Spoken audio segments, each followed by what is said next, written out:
1 മുതൽ 99 വരെയുള്ള ഒറ്റസംഖ്യകളുടെ തുകയാണ് ചോദിച്ചിട്ടുള്ളത്. അപ്പോൾ ഇത് കാണാൻ നമ്മൾ അറിഞ്ഞിരിക്കേണ്ടത് 2 സമവാക്യങ്ങളാണ്. ഒന്നാമത്തേത് ഒറ്റസംഖ്യകളുടെ തുക, അത് കാണേണ്ടത് n² എന്ന സമവാക്യം ഉപയോഗിച്ചിട്ടാണ്. അതിലെ n കൊണ്ട് ഉദ്ദേശിക്കുന്നത് പദങ്ങളുടെ എണ്ണമാണ്. പദങ്ങളുടെ എണ്ണത്തിൻ്റെ സ്ക്വയറാണ് ഒറ്റസംഖ്യകളുടെ തുകയായിട്ട് വരിക. ഇനി പദങ്ങളുടെ എണ്ണം കണക്കാക്കണം.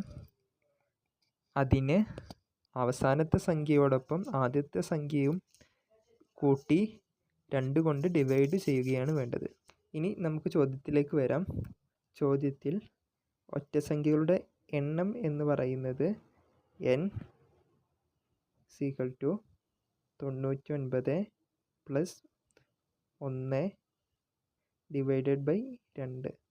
/ 2 = 100 / 2 = 50. ഇനി നമുക്ക് തുക കാണാം. തുക n² ആണ്.